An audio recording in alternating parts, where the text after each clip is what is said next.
there's things that my apprentices have told me about how they do something and why they do it, and I'm like, oh yeah, that'll work, and that's actually probably more efficient. But if I thought, no, I'm the boss, then I'm actually, it's to the detriment of my business if I wasn't listening. I feel like there's a lot of builders out there that use apprentices as a cheap labour. I would say you need at least 4 years as being a qualified carpenter to actually go out on your own and do your own thing. If you take a young tradie or an apprentice on, especially an apprentice, you've got a responsibility, a duty of care to them to do your utmost to educate them and give them every opportunity.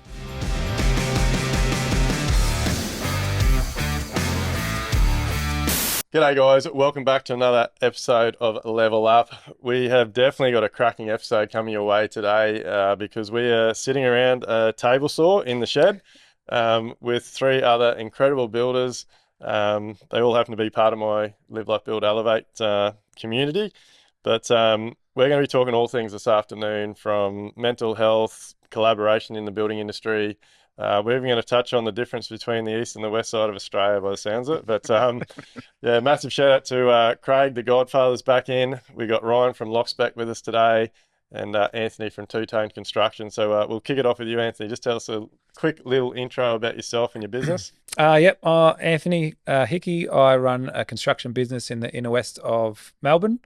And yeah, the company name is Duayne Construction, which was spawned from my dad being a carpenter who I love and adore, and followed under his footsteps, and he was my first employee. And so there was 2 tones there, and so it made sense we're the 2 tones. So that's us, and I'll get you over to Riser. Yeah, I'm Ryan from Lockspec Building. We're based in Shell Harbour in the south coast of Illawarra. Lockspec comes from my ambition to become a building inspector and my first son. So we combined the 2. We predominantly do full house renovations and new builds, and yeah, just here to chew the gab with the boys, I suppose. Craig Stuart from Stuart Homes and Renovations, aka the Godfather. Just thought I'd throw that in there. Patent pending. That suits you. Yeah, primarily custom design between renovations and new builds, and everything else in between. Mate, that's Godfather. I know we've got to get some hats made or something, I think. It's you need your own Instagram, the Godfather. Like, you need to change it up. But look, we're here to have this conversation today and to put this podcast out there. These guys are doing fantastic things in the building industry. We're all trying to build better. We're all trying to improve ourselves and our businesses. And the only way that this industry is going to improve is by doing exactly what we're doing here this afternoon, and that's having a chat and collaborating. So I'm not sure on the first topic. Who wants to kick it off? I'll just talk for the sake of talking. So for someone that was just about to throw up before when we recorded your podcast, you're so nervous, you're jumping in. Well, as the leader of this group, I'm lucky enough to be one of the captains of an A-team group we've got in our Elevate platform.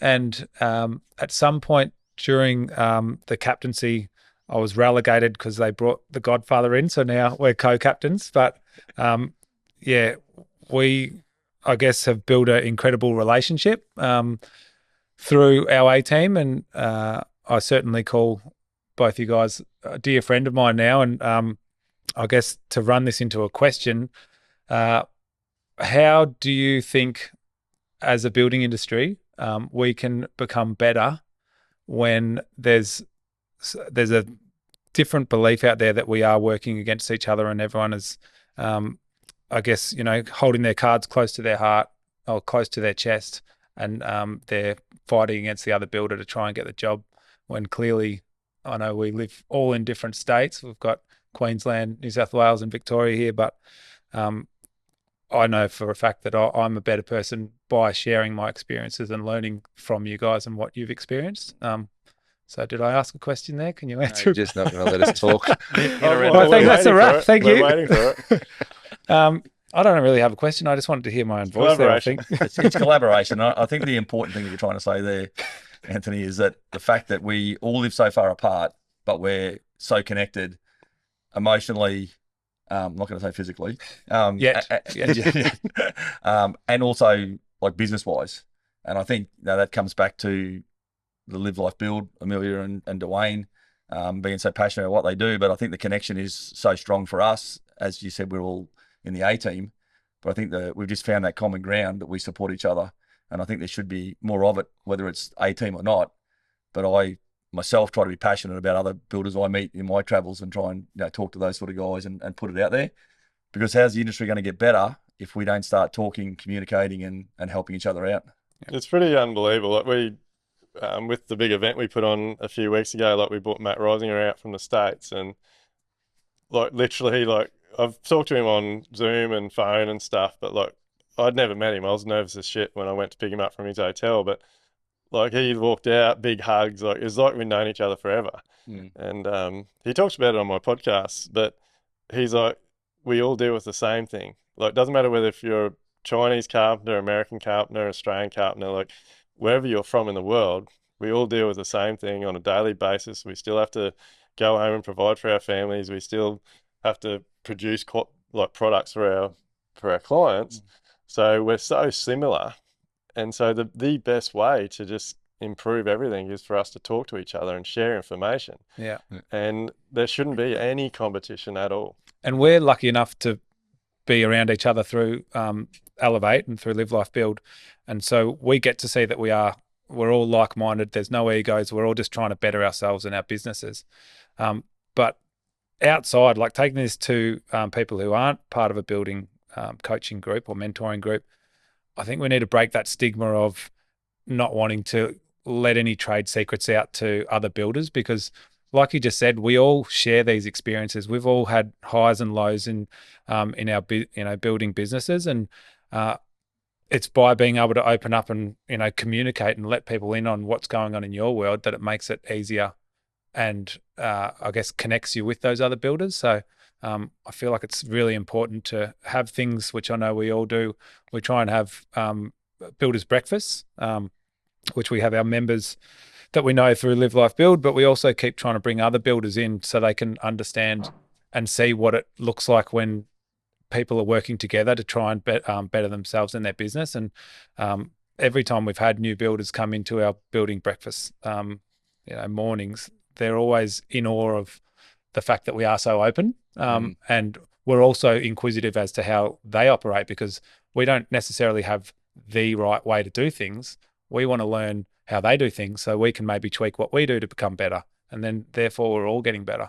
Yeah. I think it's super important. Mate, just on that Builders Breakfast, I don't know if I've ever mentioned it on the podcast here before, but we set up a Facebook page 4 years ago when I started that. It's just called the Builders Breakfast Group. So you should get on there and get every member in your breakfast group on there. But the whole idea is to hook builders up in your area and get on there and ask anyone that wants to have a breakfast. So, yeah, beautiful. Jump on there and have a look. Definitely. It's only on Facebook, not Instagram. I think one of the big things I've taken out of is the growth that you can have with like having people like this around you. So I can remember to the day, actually to the car park I was sitting in, when I got a phone call from Craig. And the reason why I joined a group like Elevate was because I was at probably one of my lower points and not knowing what I wanted to do with my business and whatnot. But the conversations there and then was like, I'm not alone. And to have that conversation with someone that I heard him on a couple of podcasts, and he's got quite an aura about him. I didn't know he was as big as what he was, but he's a giant. But the conversations, like I remember listening to the podcast months prior to that and just thinking that this dude's like, he's pretty special. And I got this phone call from Craig Stuart, and I was just like, holy crap, this bloke's talking to me. But like, thanks, mate. Appreciate that. No, but instantly I just had this feeling that he was there to help me, and you're not alone. Like the wave just goes away. And as soon as you can open yourself up to have that conversation, and again, the vulnerability, we talk a lot about that really, really helps everybody grow. Like, Craig's probably one of the best craftsmen in the country. And I've got to say that because he's so big and not scary. No, but he is. But like, I look at it, but I know he gets a lot out of us as well, because I don't think computers were around when you grew up. But but like, I'm able to help Craig with. I'm quite techie, so I'm able to help Craig and that sort of thing. So like, we bounce off stuff all the time, and it's just, I reckon it's so cool to have that relationship. Oh, mate, I agree totally. And you know, they didn't do computers when I went to school. Mm. Everything I've done, I've learnt myself. I've never even been to a computer course. I was only mucking around. That's all right. It's the truth, though, you know. Yeah. And I get enough to get myself out of trouble. But yeah, the collaboration, but the connection of opening each other up and making yourself vulnerable and knowing that you guys aren't going to judge no matter what I say or what I do, but you're there to support and pick you up, you know, in those low moments. Yeah. And just that reaching out, like you said, sitting in the car park, I just, you know, did that when that A team started, just because I wanted to connect with other people. And I suppose it comes from me going back as a young tradie. So when I started at 22 years of age working for myself, everything I wanted to do, there was no one there to help you, to give you support. You know, if there was something different on a project, there was really no one apart from going to the master builders and talking to those people. So I'm a lot more open now to try and help the younger builders coming through, or even the older builders like you two blokes sometimes, you know. Hey, come on. Yeah. I haven't hit 40 just yet. But that's what it's about, though, isn't it? Yeah. You know, like you said, we talk a bit of tech, we talk a bit of, Yeah. you know, mental health, we talk a bit of construction methods, Yeah. and those sort of things. So I think that part of it, the connection, the vulnerability, I think is what I'm trying to say, is that we get vulnerable, and from that point, we can actually grow and become better. Yeah. Better within ourselves. I think there's still a lot of stigma around people seeing each other as competition as well, especially 100%. like locally. Like, to not share information or not to share a better way to do things is really naive, I reckon. Now, I think that now, I used to, honestly, hand on heart, used to think that the builder down the road was public enemy number one. Yeah. But and where do you think that's come from, Ryan? Like a bit of it probably comes from clients, like, because if you're involved in those tendering scenarios, clients are forcing that competition by going for the cheapest quote. But like, why do you think that led you down that path? I guess just trying to race to the bottom, get jobs, build a business. Like, now that I look back on it now, the way we operate now is like we take jobs that we want rather than, and that we know is going to be a good outcome for everybody, like the client and ourselves. Before it would have been like, oh, okay, who's the cheapest? All right, I've got a job, and how much turnover am I going to have? I think that does come from everyone quoting against each other and being the cheapest possible price, and quality doesn't matter. Unfortunately, I think it used to be like that, but I think there's a really awesome transition and happening now where everyone's quality's getting heaps better too. So. I think there's also a big bit of ego involved as well, cross with imposter syndrome, which we all have said at times that we get. So you're going into an industry, you're trying to win jobs, you see this other builder's sign somewhere, and so you think that they're, you know, doing well because the house is looking good, and so your ego flares up that you want to be like them or better than them, but you've also got this thing inside that you feel like, oh, maybe I'm not as good, maybe I'm not capable of doing that. So it makes you want to shut down and not connect and not have those conversations. But the reality is, it's by having connections with other builders and sharing challenges and being able to learn and grow from other people's experiences is what's going to catapult you to be the best builder you can be, and also help them by, you know, them leaning on you as well. So I think it's a pretty deep one to start trying to shed the ego a little bit in those scenarios. But if you can see the dangling carrot that it's actually going to benefit you, like, that's where the connection is. And these builders breakfasts are a great starting point. We all know trades because we're using them every day. Oh, sorry, they're working part of our team every day. So we have the connections around to be able to communicate with other builders. It's about sort of, starting those conversations and really just leaning into it and leaning into the uncomfortableness of it, because it very quickly gets to a point where we're shooting the shit. So it's pretty crazy. The ego, ego is definitely a big part of it, I think, because again, if you don't know what you don't know in business, and you think that success is the amount of projects you have on, like, you take notice, like, and these days with Instagram, like, you follow Instagram, you think, holy shit, like, that builder's killing it. He's like, fuck, you go back through his posts, he's got 8 jobs under construction. He looks like he's got a big team, and like, so a lot of people see that as success, but no one actually knows behind the scenes. He's running a shit show. He's putting out fires every day, and he's losing money and not making profit on probably 8 out of the 10 jobs. So the ego is definitely a big thing. It's very easy to get tied up in that. I have to remind myself, even now, like to just keep the blinkers on, because, you know, depending on how you're traveling mentally, sometimes you can get sucked into that little whirlpool of woe is me, and, you know, why aren't we doing jobs like this, or why don't we have these shiny, beautiful photos, or whatever it is. But the reality is everyone's running their own race, and your visual, vision of what success is completely different to another person. And so the whole connection and collaboration with other builders is only going to benefit you to get to your success.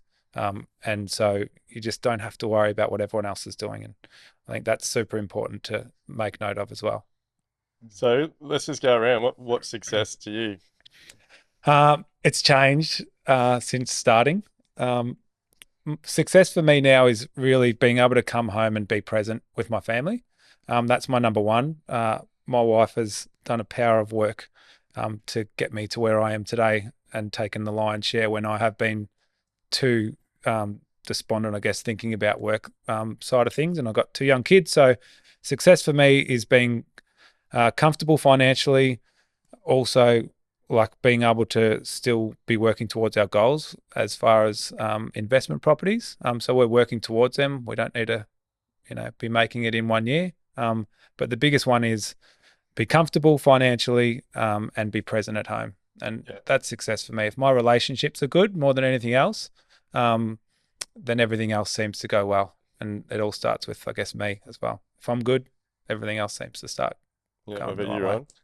Ryan? Mine's very similar to Anthony's, like personal life. I'm at a funny stage of my life where I've realised that I probably haven't prioritised family, but more as much as what I probably should have, and I've probably prioritised the business. But I'm in a good stage in my life professionally where I can spend more time in prioritising the family. So for me, that would be being more present at home. You know, little things like putting the phone down when I know I should be putting the phone down. It's just such a bad habit that you always think that someone needs your help or something like that. But the irony in that is, for me, success, I would love to give back to a lot of people too. I love helping people and just talking. Like I'm not a counsellor or anything like that, but I just love being able to hear and help out on other builders, other guys, especially young dads in businesses and stuff like that.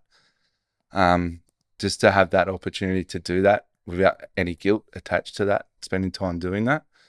And having, like, professionally, having a team that wants to come to work and for their role, not for the pay packet.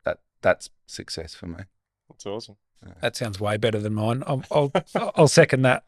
Okay. What about you, Godfather? Look, I think it's probably similar to both what Anthony and Ryan have said.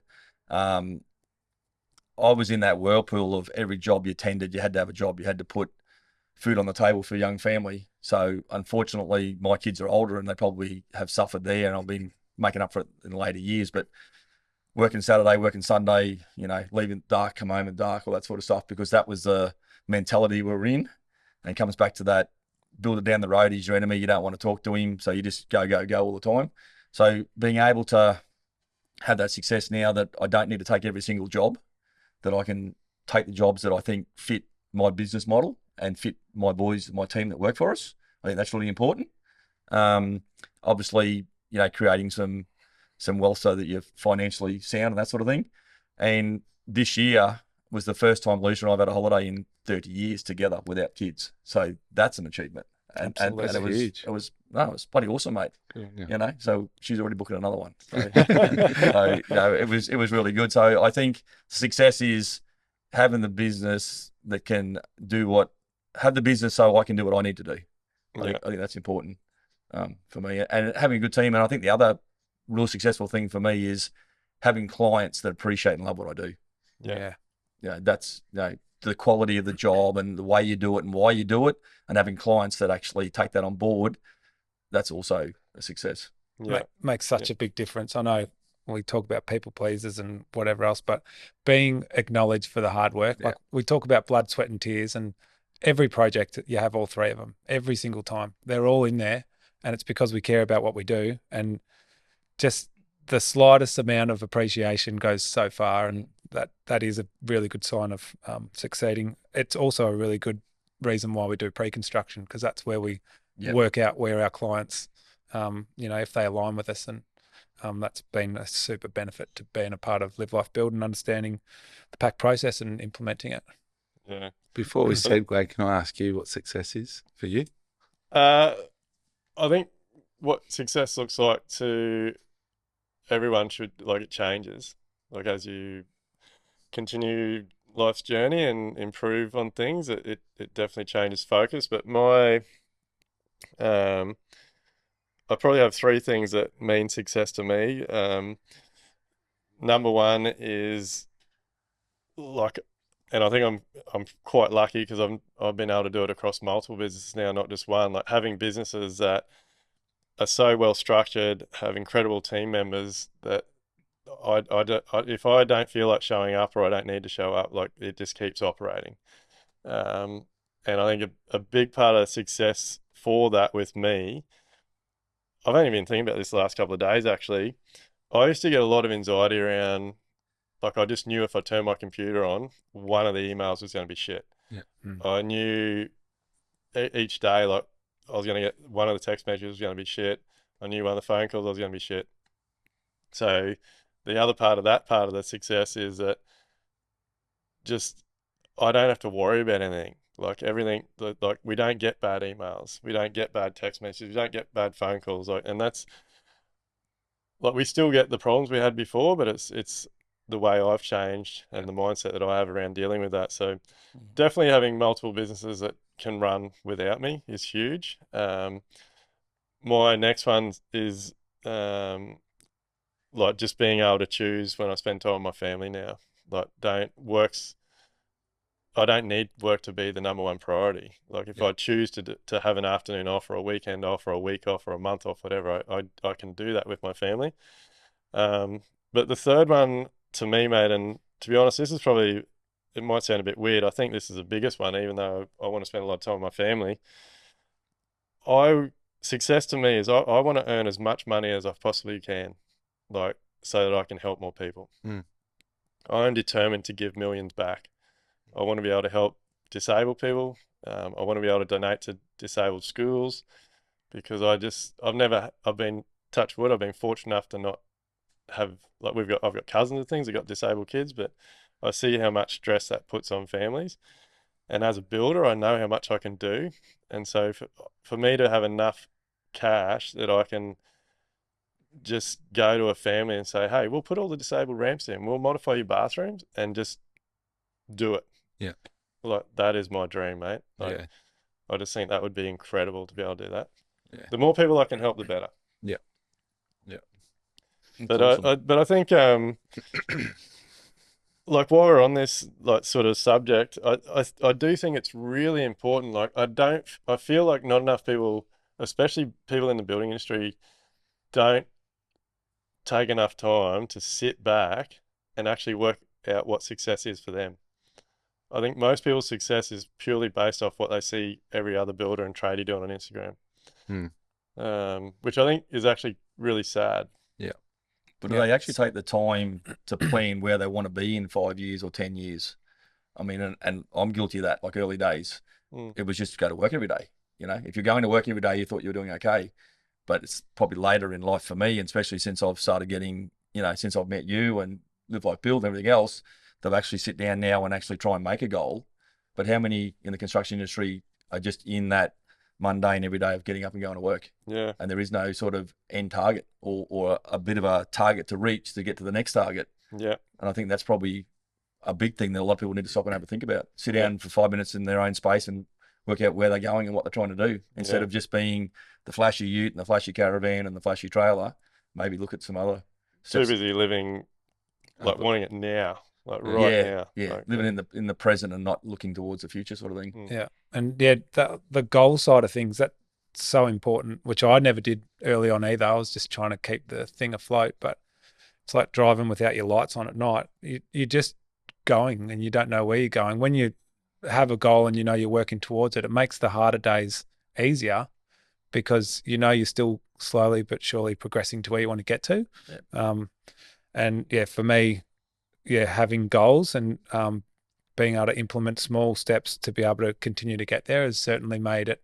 I think it's pretty cliche, but we've thankfully and luckily got to a point where we've reached some of our goals, and the goals are very fleeting in happiness. You find that the journey, which is, this is the cliche, but it's actually striving to get there that's the enjoyable part. Mm-hmm. And that's the part that gets you up. When you get there, you realize that the happiness isn't there. It's in you the whole time. So if you keep putting it out there, when we get to this point, I'm going to be happy, it's never going to happen. And so for me, it's about just trying to enjoy the journey and understand that I'm the creator of my happiness, not the things that I can achieve or the things that I can buy with whatever I make. The journey is definitely the most important part. Yeah. Like, and so many people just don't enjoy the journey enough, because it's like, how many times have you wanted, like, it could be anything, it could be a tool, it could be a new vehicle, like anything, and you get it, and like, that was good. Literally, you wake up the next day and you're like, yeah, what's next? Yeah. Well, I set some really big goals this year actually, and we ticked them off pretty quickly. I'm pretty open about talking about like mental health, and I speak to TACs, and I've just finished my I suppose course of TACs, and one of the things I seeked most of my help through TACs was reflection. And I think it's important to have goals, but it's probably equally important to reflect that those goals that you've done or half done, it's still important to count those things, because I mean, I know I don't do it as well as what I probably should do, and I know that's a big thing I've got to work on. But just even in preparation for the podcast, like I opened up my journal and read back 6 months ago. I was like, holy shit, that's cool, and I did it. Like at the time, I was like, no way you're going to be able to do that. And now look, I was like, that was a piece of piss. So that's a reflection, sort of a piece of piss. But I think reflection is a really, really important thing to add to you. I think also too, as men, as blokes, but also in the construction industry, I don't think we give ourselves enough credit. Yeah, at times, to reflect back and reach that point. But I don't think, and I'm guilty of it too, you never stop, to smell the roses. Yeah. And like I reckon every day my wife will stop and look at the sun, of an afternoon or the morning. Or I remember before we built the new house, the old house on the farm, and I'd renovated one room, and every night she'd turn the light on and look at the room before she went to bed. And I'm like, seriously, just turn the light and go to bed. Like, I see it all the time, but she stops to appreciate those things. Yeah. And I think that's something that I definitely don't do enough of. But that's like you're saying, I think it's reflection, appreciation, and the journey that's getting to that point. I think we should be, taking a bit of a pat on the back for ourselves sometimes. Yeah, definitely. I get caught up at times on looking at the ideal, how I wanted it to be, and then judging myself based on that, because it hasn't worked out to be exactly that. And there's a book, everything's audio books for me, The Gap and the Gain, and Riser and I constantly, like, I'll remind him or vice versa as we're going through something, and it's about the understanding that, if this is where you started and this is your ideal, you're somewhere in between, in the middle. If you're constantly looking at the ideal, you're looking at what you're lacking, and so you're in the gap mentality. Whereas if you just look in the rear view and you can see from where you started to where you've come, you realize that you may not have reached that exact goal you wanted, but geez, you've gone a long way. And that's the momentum and the confidence that it builds to get you to keep going to where you're going. And sometimes, I'll slip into the gap or the gain, and it's incredible to have, a group like this or any family members or friends that can sort of keep pepping you up when you need it, and or sometimes a little clip across the ear to, the answer here, just get out of your bad mind frame, or mindset. But I think it's really important with reflection, to just really take appreciation of how far you have come from where you've started. That's a good segue back to what we were talking about with competition. Because I think that's something that every builder and every trader should be doing. Yeah. They should be looking at where they are and where they've come from, and not worrying about how many jobs they've got on, and the type of jobs and the value of jobs and how much turnover they have. Like, reflect on where you started and where you've come to now. Yeah. Like that's the most important. And there's so many incremental things that can change. And let's say even the finances haven't changed from a year to a year, for profit reasons, but you've implemented like an inquiry form or a website, which has freed up your time instead of taking phone calls to potential tire kickers. You've got all these different things that you've implemented, which has made your business more systemized and made you have more time to do things that bring value, that is going to catapult you. You just have to keep doing those things incrementally. And I could just look at the account and go, wow, it's another year I've worked my ass off, and for what? But the reality is we've come a huge long way in 12 months. And it's by looking at those things is what gets me out of bed and wants me to keep going. Holy shit! Well, Anthony's bought his A game today. He has, hasn't he? He's look out. Don't worry about Craig's golden Yeah. life. It's Anthony. He's, That's all I got. I'll write him out. Godfather Junior. That's mate. That's another like that. What you just said there is so important as well, because you look. I do like. I'm pretty strong. Like I do believe that your fund, like your, I call it your report card. Like your assets liability statement at the end of financial year, like it's the only thing we've got to really relate to when you leave school. Like that's how far you've come. But it doesn't, like you said, you can look at the bank account and where it's at, and it might not, like you might have earned 200 grand last year, and this year you've earned 200 grand again. But the asset liability sheet will show you that you've paid money off houses, you've paid money off vehicles, you've gained a lot in there. But even though the amount you've earned may be the same as the year before, if you've implemented stuff like you just mentioned, your inquiry form, you might have put some systems in place, you understand your overheads, you've got to think about the hours as well, because you might have earned the same amount of money, but maybe you've only worked 4 days a week instead of 6 days a week.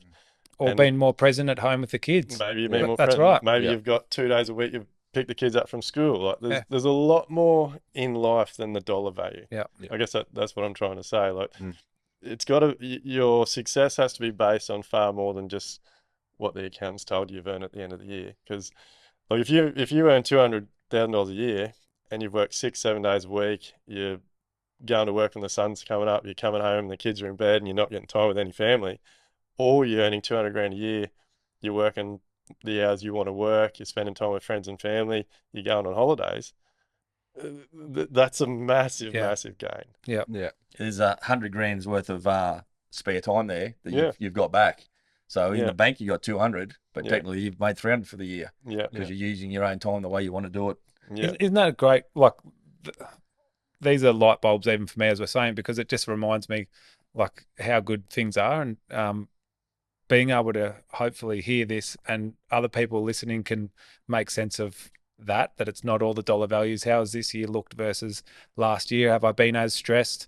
Have I got some more tools in the mental toolbox to be able to cater to stresses that come through business?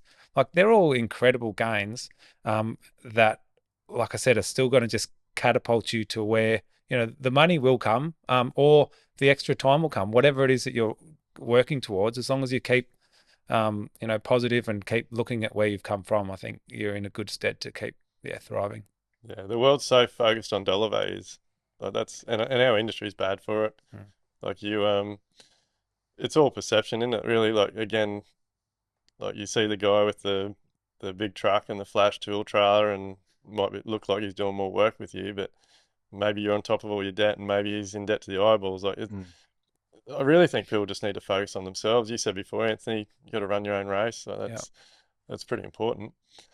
Gee, we're getting pretty deep down some. Well, that's what we do. This is what we're the band of brothers is our A team that we call ourselves, and we need to also shout out. We've got an incredible team. It's not just us three that are talking every week, but it's by having these conversations and letting people in, or letting each other in on what's going on, that has created a bit of a bromance, really, hasn't it? Yeah, I think that's an understatement. Yeah, I think it is a bit. I think like we're the instigators in the A team, but we've definitely got people that come on board that have sat back, but just through our persistence, we're now a lot more active. Persistence is a funny word, actually. Yeah, it's a little bit annoyance, maybe. Annoyance, you reckon? Yeah. But definitely, we've got good interaction in our A team, and I think we all help each other in some way, shape, or form. I think I'd like to ask the group, like, a lot of guys that would be listening to this podcast would be, could be in a pretty low spot. We're obviously, and I hate to put a dampener on it, but we're obviously, everyone at this table has had a bad experience in building and stuff like that. What would you guys suggest the best thing you could do if you're in a dark spot? Like, it's a bit of a loaded question. I think we all know that we should be talking to people.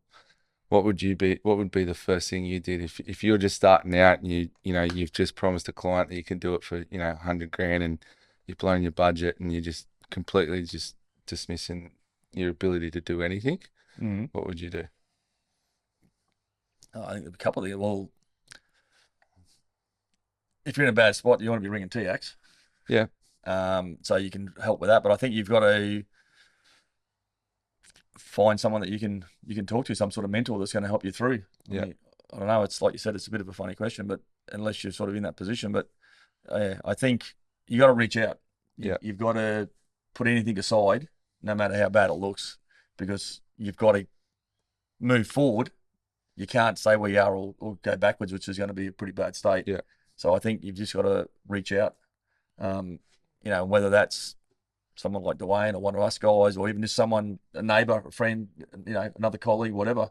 Yeah. But I think that's where you've got to start. Because there's a lot of bravery in doing that, I believe. Yeah, definitely. Like it takes balls to know that you're in a bad spot and to be able to talk to people and to reach out and ask for help.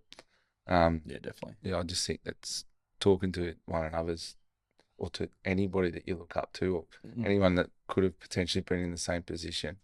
There's so much value in that, and you'll find pretty quickly you'll bring yourself out of that spot. Yeah. Yeah. Well, definitely, like Craig said, reach out to the guys at TX. That would be first and foremost. But I believe that's another reason why Live Like Build is so successful, because because we get a lot of members that are in that place when they first sign up. And like we say all the time, like if you want to get somewhere, you've got to talk to people that have been through what you're going through and are achieving things that you want to achieve. But I think that something that's overlooked and maybe not spoken about enough is you've got to do whatever it takes. Like you can't just, like I was very guilty for it. You can't just blame the client, the industry, your apprenticeship, your boss. Like you've got to do whatever it takes. And I feel like there's a lot of young tradies and builders out there that they take on jobs, they underquote them, and they learn very quickly that they're in too deep. They don't know what they're doing. Like we've talked about before on our individual podcasts, like they've just seen the gear rocking up the site. They don't understand all the behind the scenes. Like they've realised they're in the shit. So you've got to do whatever it takes. Like if you're going to do your ass, how are you getting to work? You got a vehicle? Sell the vehicle. Buy a cheaper vehicle. Like you've got to be prepared to make a loss so you can get out of it and move on and not make the same mistakes next time. And I do see a lot of people that just, I don't know if it's a pride thing or whatever, but they just keep digging themselves a deeper hole because they're too afraid to put their hand up and say, I fucked up. I didn't know what I didn't know. I'm going to do my ass. And they just they lead to depression, anxiety, and all sorts of things, go bankrupt. Like there's no shame in fucking shit off. Sell your tool trailer, like put your tools in the back of the ute, get some cash in, use that to cover the job. Like there's things that everybody can do to get themselves out of the shit. You've just got to suck it up and take some ownership. Just own it. Yeah. And you'll come out the other side better once you've owned it, got through it. Yeah, you still might be in a bad place financially, and hopefully mentally you're a bit better off. Yeah. But for the next time. Yeah. And then reach out and get some. But the quicker you, and look, I shouldn't probably say, because touch wood, I've never been divorced. I'm happily married, but I don't know what's going on, but in the last 12, 18 months, 2 years, like so many of our close friends are separating. Yeah. And they just turn into these ugly messes where they're bitching and fighting and carrying on. And I keep saying to my mates, like, just cut your losses. Like, just get rid of it, sell your shit up, and start again. Yeah. Like don't spend the next 5 years rooting around with things. I think it's the same as business. Like like Craig said, suck it up. Most people will have shit they can sell. Like I'm sure a lot of these people that are struggling and having hard times, they've still got a trail bike. They go trail bike riding on the weekend, or they've still got flash road bike, they go, well, they've still got a gym membership or they're still buying their coffee every morning. Like, Yeah. there is shit that everybody can do that can. There's always a way. There's always a way. Yeah. I think that's super important. We're talking about, reaching out, and it's so important to find someone that you feel comfortable to talk to. And if you don't, then find someone like TX where they're trained and skilled to be able to help you out in those darker moments. But it's about also, taking ownership and making a game plan. For me, when we've had some troubling times early on, I'm a catastrophizer. And so, I think the world's ending. I'm going to lose the house that we've got, the roof over our head we've worked so hard for. But once you get it out, and you also get it out and chat to someone who's not emotionally charged in that environment, you can set a plan and then work towards getting there. And once you've got a game plan, it just takes that bit of load off your shoulders, and that little bit of light starts popping out again.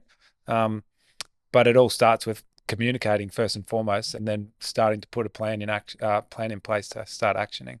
I think maybe, like you said, you just need to talk to someone who's going to tell you things you don't want to hear. Yeah. Like, no good talking to your best mate because he's going to say, she's all right, mate, you're okay. Yep. You need to go talk to your accountant or somebody that's going to say to you, like you said, you need to sell some shit. Well, not only that, mate. So when I was in my darkest days, I called one of my old man's mates. Like, I was early 30s. He was, I don't know, he would have been in probably his late 50s, 60s. And he basically just told me what I just said. Yeah. He's like, fuck, sell your shit, Duayne. Yeah. Like, what are you complaining about? Like, you're in the shit, fucking sell shit and get out of it. Yeah. Like, And we're in an age that there wouldn't be more available to do those, like TX. Like, we're all massive advocates for it. But like 10, 20, probably not even 10 years ago, there wasn't platforms like that existed to be able to be vulnerable, to really just give them a call for free for a start. Like that's amazing. So there's no excuse not to do it. Yeah. Like we said earlier, it takes balls to do it, but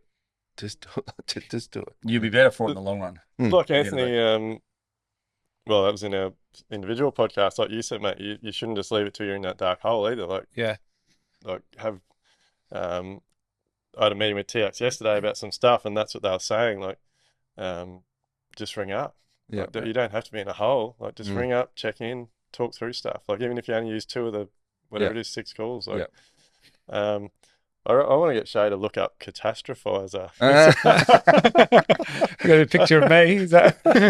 I'm sure it's a word. I was really good at England at school. But see, I think that comes back to what we were talking about earlier about collaborating with other builders and stuff like that.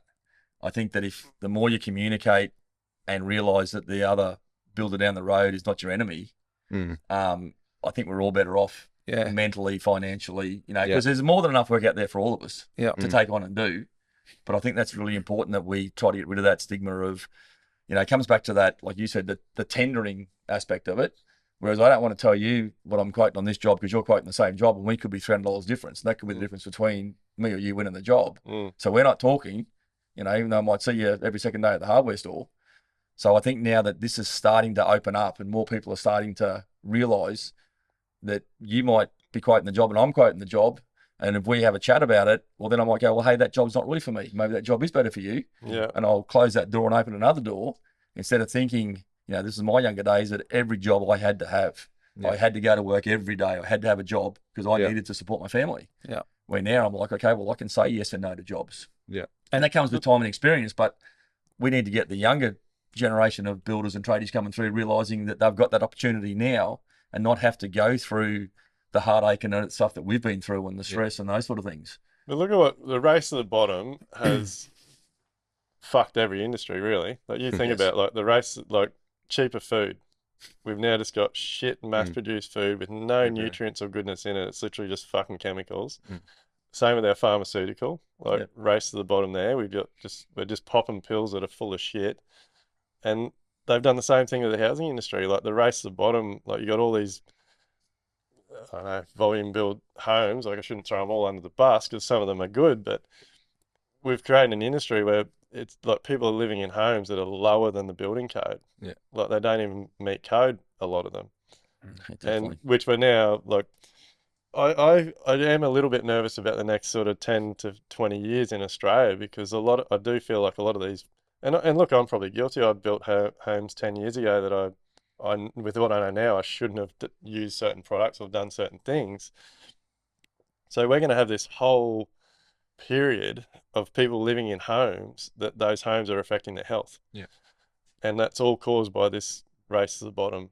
Like I believe anyway. I'm not sure what your guys' opinions is, but and the whole tender process and race to the bottom, you could be fresh out of your time and get your license. You've got minimal overheads. And so your price versus someone who has a team and has people in the office, like it just doesn't correlate. Like my price would be $100,000 more expensive than someone else because I've got a lot more overheads. Anyone listening client-wise, that's not the case. But like the reality is, no, but it is, like, it's completely different. It's not. They could build the exact same house and use all the same material, but in order to keep their business running and hopefully they understand their overheads, they will be more expensive than someone who doesn't. And the person who does know their overheads and would charge more will then also be around hopefully in the next 10 years if anything did go wrong, whereas potentially the person who doesn't know their figures might go belly up because they do their ass on the first one. But that's what the tendering scenario has created. It blows my mind that highly educated university degree designers, architects that push these tendering scenarios. I'm going to fall back on what I was going to say there, but you can't, like, how can you expect two builders to have the same cost? Like, it's impossible. And your example, Anthony, is perfect. Like, just the overhead, like, not let alone. So number one, you've got the overhead. So you're going to have a guy that could be on the tools with an apprentice. He's going to be far cheaper and far less overheads than someone that's got multiple supervisors, work vehicles, phones, all those types of things. So that's only one part of it. And then you've got the way that they actually build. Like, well, there's four of us here. I guarantee you the four of us all frame differently. Yeah. So there's going to be different costs in our materials. Yep. Like, there's going to be different costs in the time, like the speed. Like, all four of us would be different in to take longer or shorter to hang a door. Like, I'm the quickest. Joking, Craig. Joking. There's so many things that come into play, and I just think it's absolute madness that people think they can put out to tender and get a good result out of it. And that's that education, isn't it? Making people understand that that's not the case. And we've had a lot of luck with some architects we work with. They're all for it. They're very open to the pre-construction and understanding that it's a win for everyone. But it is still breaking that stigma, not even stigma, just the habit of that's how we do it. And, that's how, when I started my building company, I did what I had learnt. And so I didn't know any better and thought that was how you build and that's how you run a business, and incrementally tried to change things. But I was so far off it. And it's not until I educated myself and, also landed a fair few times on my face and had to pay for it that the penny dropped, and here we are today. But part of that too is, not all architects, not all designers, but they might be able to draw nice, pretty pictures, but a lot of them don't understand the actual construction process, method, and cost. And I know myself, I've been involved with a few different designers and stuff at different times, and then you bring your first round of costings through, and the client's like, "What the hell? We said we've got an $800,000 budget, and you're 1.2." And I'm like, "Yeah, because that's what you're trying to build." Yeah. No, but he said we could do this for 800. And I'm like, "Yeah, but you physically can't. I'm 50% dearer. I'm not like 50 grand or 100 grand." And then you start explaining to the client, and they're like, "Oh, but that's not what we discussed," and rah. But that's, that education. So it comes back to your thing with the pre-construct, getting the builder involved. But it's still happening, that there's still plans being drawn and being sent out, and clients have given false expectations on cost. Yeah. Unfortunately, that'll probably always happen though, because it's always going to be about the dollar.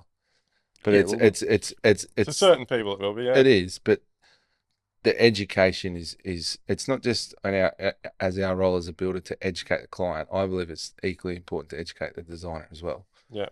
Because I'd love to. I wanted to be an architect before I wanted to be a builder, and they can do some beautiful things on plans and stuff like that, but they don't know what it costs as well. But it's our job. I see it as our job to educate everybody, not just the client. To like the realistic of what things cost. That's going to benefit everybody. And But the even- earlier the better. For Yeah. that, the earlier the better, because Yeah. if we've already got concepts that even concept designs that the clients have fallen in love with, but the size of it is Yeah. not going to work with their budget, then Yeah. you're already pushing shit uphill.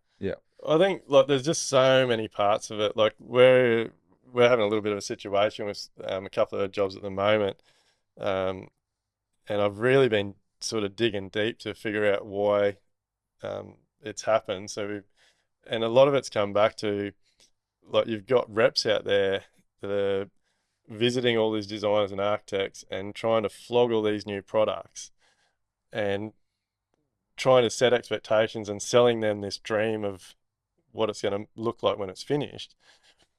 But there's a lot of reps out there that have never worked in a trade, have never actually physically installed or cut or used a product that they're selling. They've never even gone and visited the whatever it might be, the cabinet maker, the stonemason, the tiler, to get feedback or knowledge on their product. And so you have this very false expectation. So one of the scenarios is there's a new timber paneling feature product out there, and like they've put heaps of it in this house, and it's come back at like $90,000 or something, and for not a huge amount, like 2 rooms and then like a couple of feature walls. Wow. And they're like, oh, like the rep told us it was only $380 a sheet. And I'm like, well, number one, did you have a think about how many sheets you need? But did you even ask him about the backing, like what it gets installed to, the substrate, like all the labor that's involved to do it? Yeah. Oh no, they told us it was a piece of piss. You just put it on your normal stud framework. Like, Yeah. so there, like as builders, we're getting pulled from so Yeah. many directions. Yeah. And like it keeps coming back to education. Yeah. You've really got to educate everybody. And yourself, like with, there's always some new cladding. There's always something that we need to understand how it needs to be put on so that we can price accordingly. Like we can't just assume, the assuming's that word that can cost you a fortune.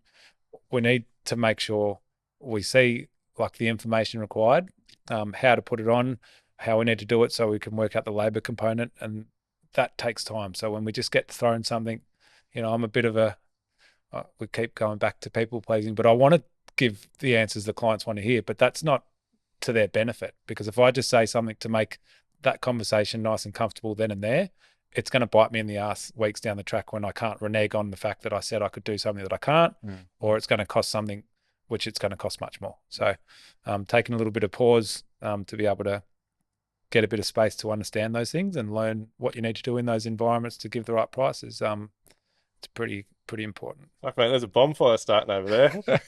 He's going to have his got own nothing. podcast next week, eh? I don't know what to do with my hands.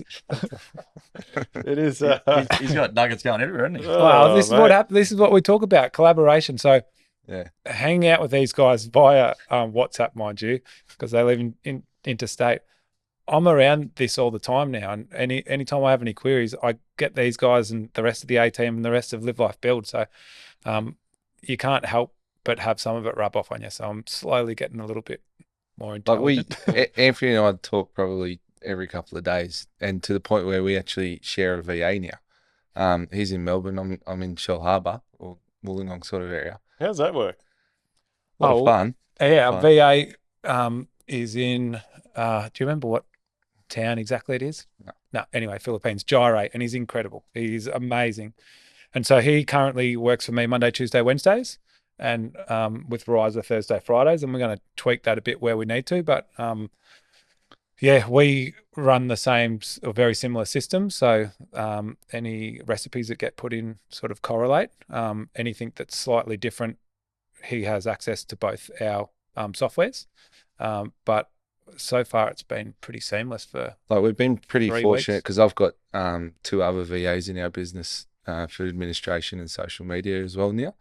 So I've been able to take what I've learnt with them and sort of implement the estimating side, because I was finding the weakness in my business and probably the area where I could put myself in other areas of the business to bring more value to the business was I needed help in estimating.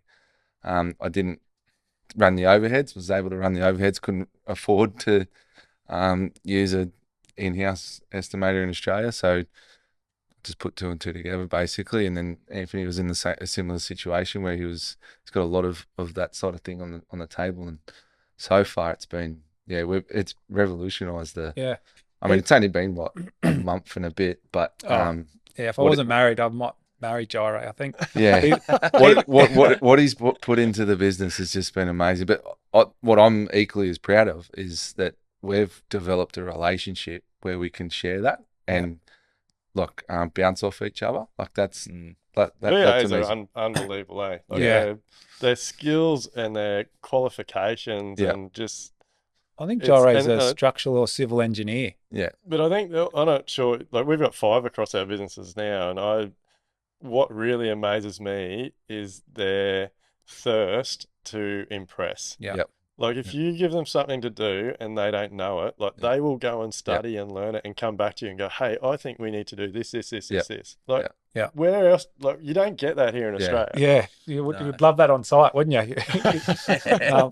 Again, my team's amazing.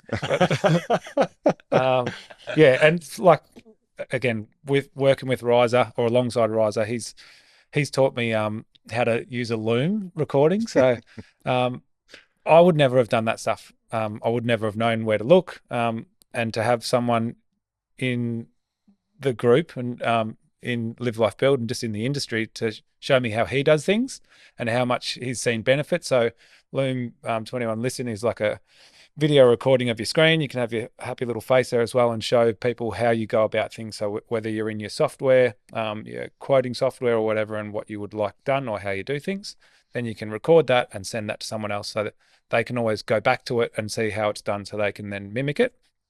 That's been huge for us because I can now learn from what Ryan's done, implement what I want to, and then when I've implemented something, I can send it back to Ryan or our VA, and it's there forever. So if we have anyone else that comes into the business that we need to help get up to speed, they've got a whole library.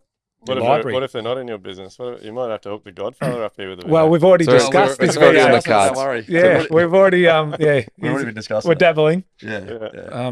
But I like the idea of it because you can do it once and it's done. Like if you're set on your process and you do your recording around that, or you might do your company mantra or like an introduction of your company, and you're onboarding a new apprentice or a new carpenter, and you can say, this is the way we do things. This is how we log our timesheets. This is all that sort of stuff. So it's saving time, and they're the things that you learn collaborating with other guys. So Definitely. Yeah. It's bloody awesome.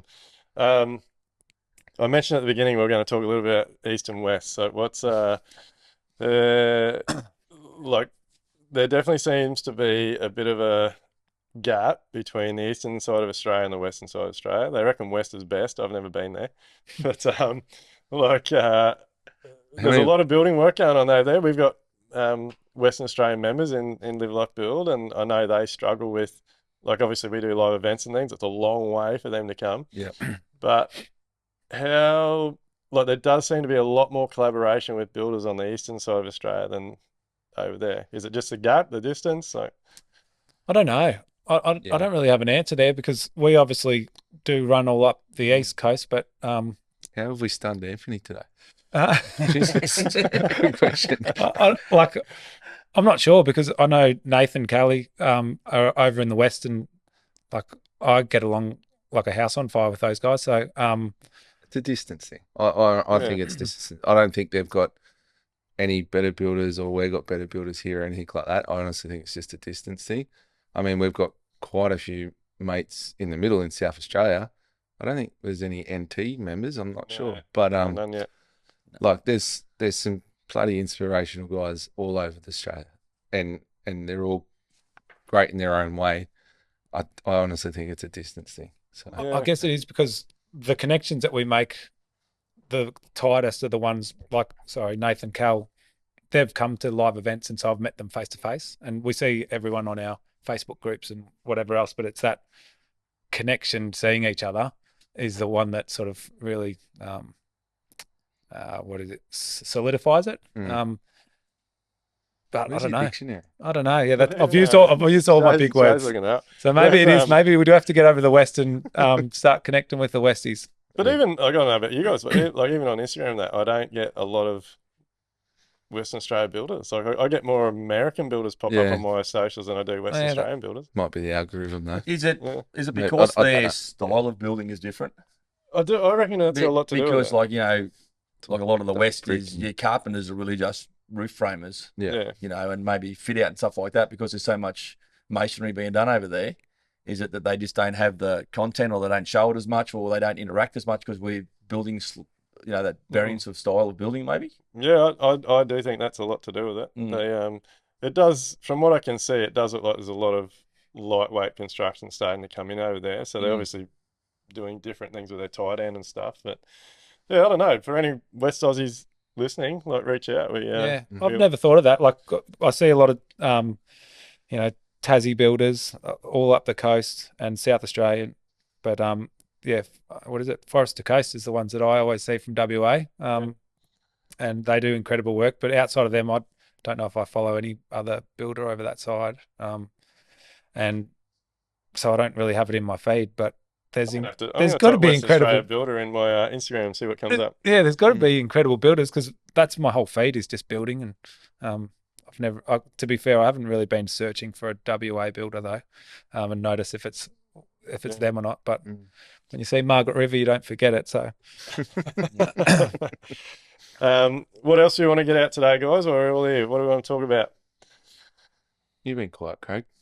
I don't need to talk because Anthony's taking it all. Yeah, Let's like young people in the industry. How do we how do we encourage more of them to get in the industry, and how do we keep them? Keeping them, that's a good question. It really is. I think it's for keeping them. I think we've got to make them passionate, and you know, that's a big one. Like, who do they work for? Is the start, isn't it? I'm a little bit chuffed at the moment because before we went away to New Zealand, 2 days beforehand, a young tradie we had left for his own probably mental reasons and had some family issues, and 4.5 weeks later he came back, and I thought that was really good. And then we've just put a 4th-year apprentice on, and he's just started with us. And he told me after the first week that he was talking to the other tradie, and he gave us a really good rap, and that's why he come back. And the 4th-year apprentice said, well, I know I'm in the right place now. So I think the mentorship and the team and the culture and all that sort of thing, I think is really important for those apprentices that want to come in and young tradies and stuff. I think you've got to give them enough responsibility that they can have a go and achieve something. And I think that's really important too. That if they're making little steps and little goals themselves, it encourages them to want to do better. You know, you can't have an apprentice that's 2 years in and he's still on the broom. I think you've got to give them that responsibility and make some mistakes, but explain to them why and how. Give them the big why, and then make them hungry to want to keep growing and developing. Because we are losing a lot of people out of the industry. I think that's super important. I know I certainly put my hand up and can attest to the fact that I was a bit of a helicopter parent, certainly to one of the apprentices who now is qualified, and it was only when he brought it to my attention that, you know, it wasn't helping him. I think he pulled out a George Orwell 1984 quote or something. So it's meant to be loosely about Big Brother. It's like, okay, you smart ass. But then the very next day I came to work and I let him be the boss, and he was 3rd year maybe at the time, or late 3rd, early 4th. And I got him to explain what he needs to do for the day and how he's going to do it and what he wants me to do. And he started to thrive. And I then, you know, looked back, and that's how I thrived, because I was pushing brooms. And mind you, there was the cleanest site you'd ever seen. But it was only when I got thrown in the deep end that I also was engaged on site. I actually I had to learn because I was the one that was responsible for it. And so I think that's really important. And I think the vetting early on, before we take them on, is to make sure that the person who is getting involved really wants to do it. It's not just, I need to do a trade, so, you know, this person knows this person, so I'll do it. You really want to learn and be a carpenter. Yeah. You don't want to just be doing it because you need a trade. Yeah. I think that's important too. You got to have passion. Yeah. Carpentry is not an easy profession. It's for me, it's a very rewarding profession. But there's days when it's hot, there's days when it's cold, it's wet, you're digging holes, you know, if you're doing the whole aspect of the project. So there's got to be some passion in there. And if you just come in, like you said, for a paycheck, they're not going to last. Yeah, I think patience is something we could instill in our apprentices in particular, because when they finish their time, everybody wants to earn like the top dollar, and it's naive to think that, because I mean we've all spoken about it in the past. Like, just because you signed off as a carpenter, that doesn't make you a carpenter. Like, and I think we're all got to earn your stripes, mate. Yeah, like I would say you need at least 4 years as being a qualified carpenter to actually, potentially go out on your own and do your own thing. I think patience is probably a thing we could probably try and instill in, and it's not going to happen all straight away. It's probably hard to do that for young blokes because young dudes want everything all at once, but maybe training around, like educating them at on site and stuff like that. It's not all going to happen straight away. So, I mean, it didn't happen for me straight out of my apprenticeship, that's for sure. But and there was heaps of learning curves from that. But I mean, it's platforms like podcasts and memberships and stuff like that, talking about those things and encouraging them to listen to these podcasts as well. That there's heaps of value in that. So yeah, I think it's a hard one. I don't know what the answer is yet, but yeah, I do think that's got a lot to do with it. Both that patience and yeah, I don't know. Like hard work. It's just like they everyone. Well, it's like everyone in it. They want the paycheck, but they don't want to necessarily do it. But I think if the people they're working around, if you have created a culture where people, they know what they're doing each day, you're working through it, and so the younger guys or mature age apprentices that come into the business can see that everyone is doing something and it's done at a pace, but also at a quality, then that just bleeds into how they'll then do it as well. If it's a bit of a shit show with your other trades and they're trying to learn, but they're seeing how that's their baseline of what they think they need to get to. Yeah. So, it's about sort of making sure when you do take someone on, you're also, showing a good example of what it needs to be, and what you're expecting of them. So, which, that's a positive thing because it means it keeps everyone on their toes and makes sure that you're always showing up to the best of your ability. Yeah. I think you've got a responsibility. If you take a young tradie or an apprentice on, especially an apprentice, you've got a responsibility, a duty of care to them to do your utmost to educate them and give them every opportunity. And then it comes back to the individual, but you've still got to be able to take that responsibility, I think. If you're not going to put the time into them, I don't think you should be taking them on. That's my view on it. Yeah, they need to. I do feel that there's a lot of, as builders, there's a lot more, like we do need to take some more responsibility. And again, that comes back to costing jobs correctly, making sure you've got the time in there so your team and yourself can spend enough time with them. Because I think that's a huge issue why we've got a lot of unskilled trades. Like I feel like there's a lot of builders out there that use apprentices as a cheap labour. Like my rule in my business is that there's never any one more apprentice to 2 tradies. Like I know you see builders that have 5 apprentices to 1 tradie. Like it's just, how can they learn from that? Yeah. They purely they just be labourers. That's what they're doing, aren't they? Yeah. I remember we did a job nearly 20 years ago, and I had 3 apprentices at the time, and we had 2 tradies, myself and like another mature tradie. He was older than me, and there was a builder down the road, and he came up one afternoon, and he said to me, "What are you doing with all these apprentices?" And I said, "Well, I'm teaching them to be carpenters." And he's like, "Well, what do you mean?" And I said, we were doing fix out at the time, and 2 of them were out the front with cape and saw, and they're doing scribing and stuff like that. And once they got good enough, they keep bringing and showing me. Well, then they do inside the wardrobes. Anyway, his attitude was he would get apprentices from the training companies, use them, put his frames up, put his trusses up, maybe a couple other things, and then he'd get rid of them. And then he'd just finish the project by himself. So he was using them basically as a labourer. But those guys weren't being taught anything. No skill set, no reasoning. They just get hammered all day to go, and they were just labourers. And then they go to the next bloke and the next bloke, and that's what they did. Yeah. Our industry's allowed that to happen, but because you have these training organisations that literally have apprentices for labour hire. Yeah. Yes. Yeah. Like it should never have been allowed by our government. Like if you do an apprenticeship, you should be signed up to a builder for that term. And obviously, if they can't keep work or whatever, you can swap to another builder. But apprentices shouldn't be something you can ring a training company up and say, "Hey, I need someone for 4 weeks." Yeah, that's ridiculous. Because they don't have the skill set. They're vulnerable. I know it's super dangerous. Not to mention they're not going to at all get the learning they need to, and they do their time, like we said, and they've got nowhere near the skills they need to be classified as a qualified carpenter. I think taking responsibility or giving power to the apprentices or potential apprentices, I think it's really important for them to, use social media for good, I guess, but just look around at what builders are in the area and see if you do want to become, a good carpenter and potentially a builder down the track, what do you want to build, and see what's out there and see how they operate, and, reach out to them.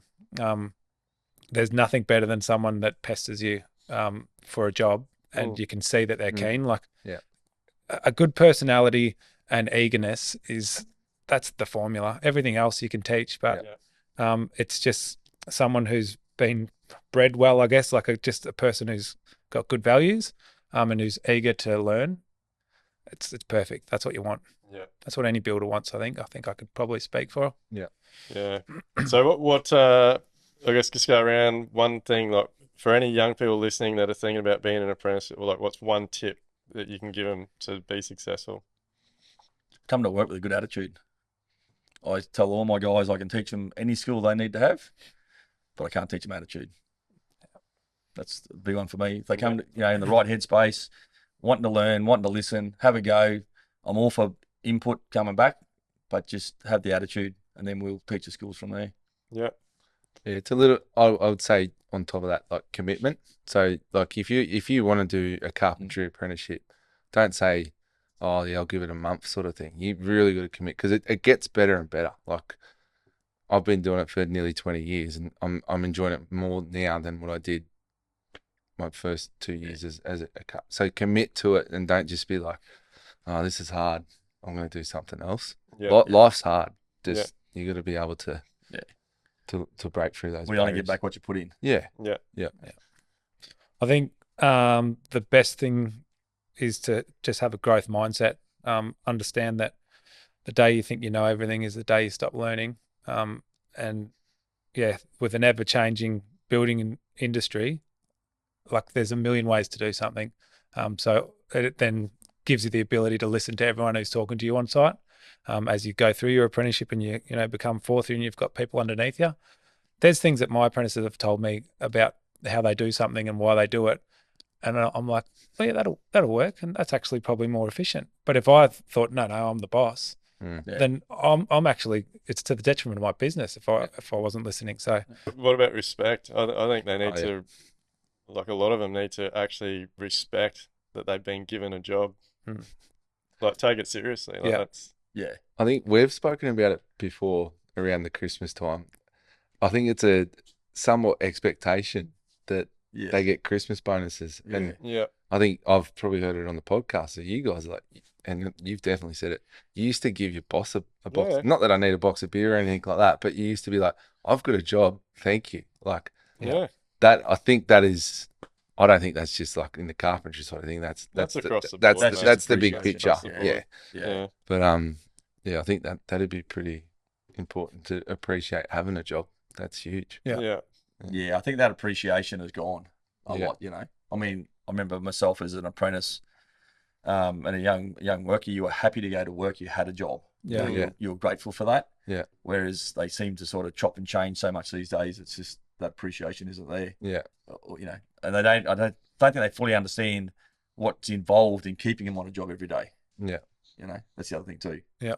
Mate, I'll give someone any worker, doesn't have to be an apprentice, but any worker that shows me respect, that they are grateful to have their job, I will help out as much as I possibly can. Yeah. Like the small things, like I'm not a big drinker, but like even just a card at Christmas time, like just anything to, like we've got a couple of employees that do it, but I think it's few and far between these days. Yeah. Every employer I've ever worked for, I've always given a gift on their birthday and Christmas time. Yeah. Because it takes a lot to employ people, so it's a mutual respect, isn't it? Like because we obviously are appreciative and respectful of our employees because we're our team, but when it does come back the other way, it is a bit of a shock at times. Like I'm a little bit on the outer from you guys because last year 2 of my 3 tradesman bought me a gift for Chrissy, and I must admit it was the first time I'd ever got anything, but I was taken back. I thought it was incredible. And that just showed me that we're on the right track with our team. Yeah. We do have mutual respect for each other, and I think it's really beneficial and helpful towards reaching our goals, not only as a company but individually, because we've gone through and worked out what each of us are trying to achieve. And so how can I as the business owner business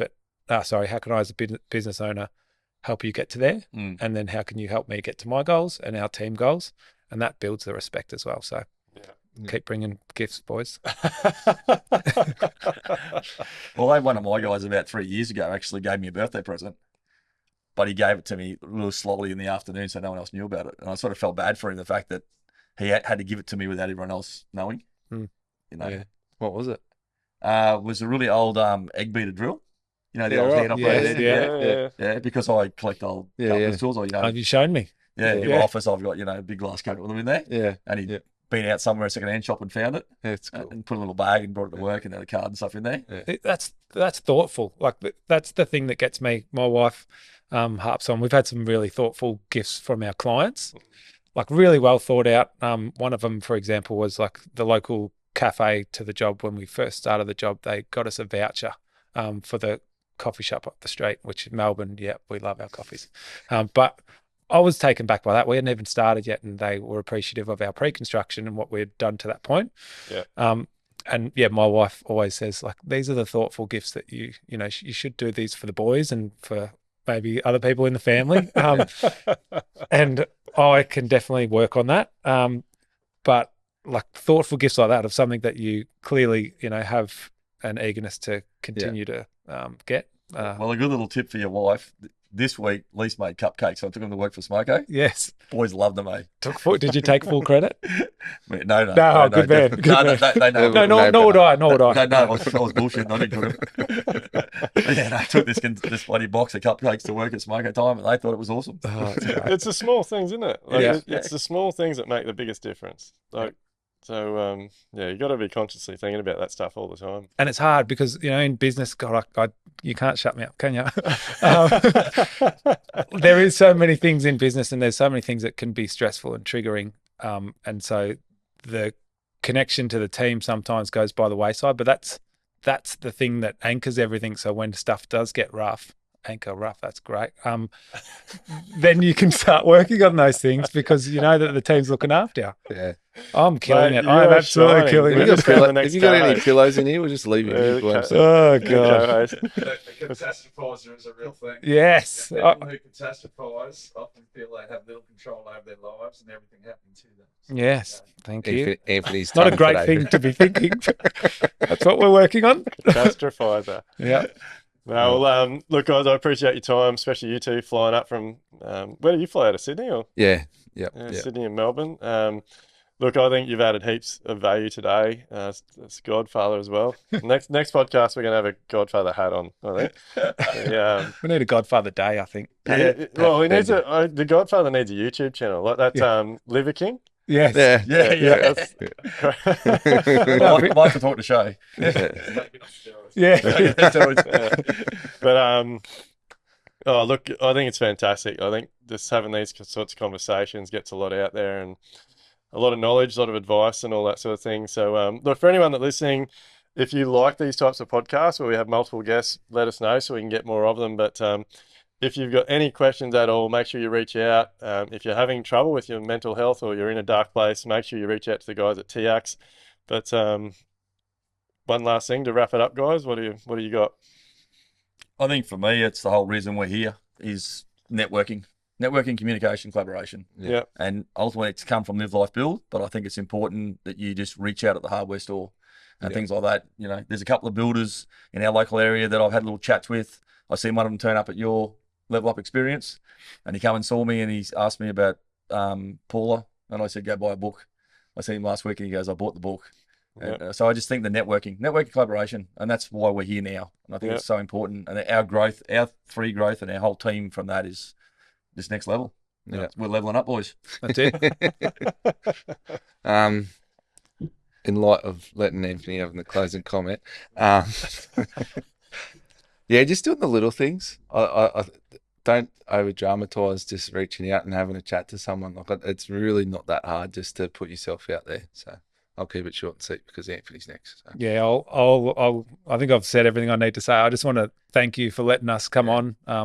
This podcast and this platform is so incredibly important for builders and tradies out there, and hopefully it does get the message across that, you know, it's okay to not be okay, and there's always a way out. There's always a way to get through things, should I say, and it's about communicating and letting people in. Awesome. Yeah. The guys, if you're interested in healthy homes, we do have quite a bit of stock of Paula's prescription for healthy homes book. Go to my website, duaynepearce.com. You can purchase them there. While you're there, grab some merch. But look, if you've got questions for these guys, I'm sure they're not going to mind you reaching out. Craig, Stuart Homes Renovations on Instagram.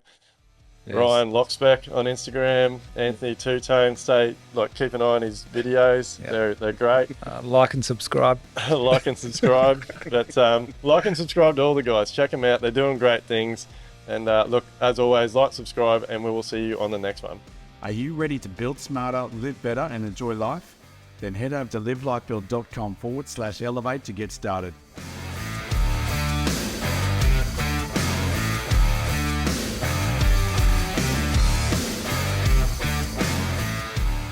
Everything discussed during the Level Up podcast with me, Duayne Pearce, is based solely on my own personal experiences and those experiences of my guests. The information, opinions, and recommendations presented in this podcast are for general information only, and any reliance on the information provided in this podcast is done at your own risk. We recommend that you obtain your own professional advice in respect to the topics discussed during this podcast.